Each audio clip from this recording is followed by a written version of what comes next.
So with the recent trickster buff on the PTB, the general opinion of a lot of people, or at least the most vocal people, are saying that trickster has little to no counterplay and is very unfun to go against.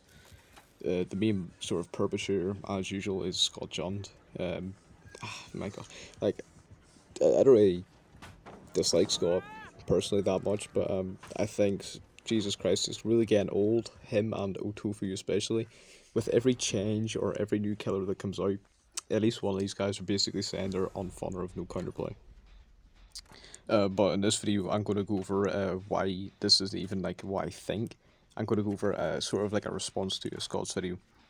So the main points Scott brought up in his video is that Trickster in the majority of situations and tides is stronger than Hunters, and that Trickster is easier to play than Hunters. Let me just start with the Trickster is easier to play than Hunters. I think this is objectively just wrong.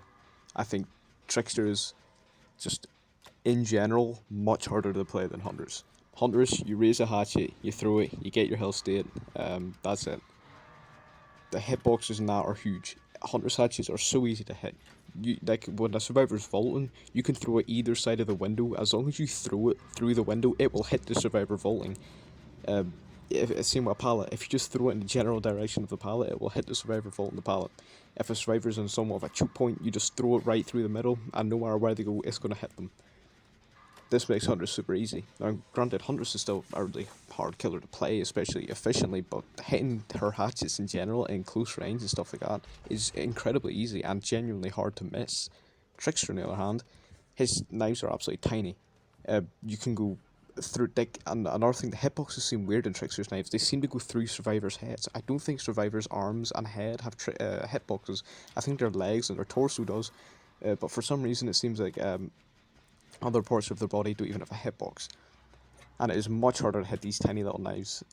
They're way smaller, they graze right past survivors, so you have to make that right contact, meaning you have to be way, way more precise.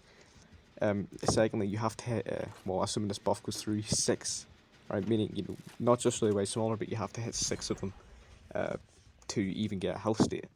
Already, that's way more effort. But at the same time, Trickster also has to adjust for survivors' movements. Hunters, you pull up your hatchet, you just wait till they juke into it and you throw it. Trickster, you're actively trying to throw your knives and hit them. Meaning if survivors juking back and forth, you have to make little micro adjustments to, get your aim on them. This is also super hard, especially on console, where you don't even have separate sensitivities for why you're throwing and regular. So as someone who plays on 100% sensitivity, it's so hard to make micro adjustments, because if a survivor moves to the left and then I move to the left, I'm going to go right past, and then they're going to move back, and then I'm going to over adjust even more, and then I'm going to under adjust, and it's so hard to hit knives. And on top of all of that, you have to compensate for the recoil.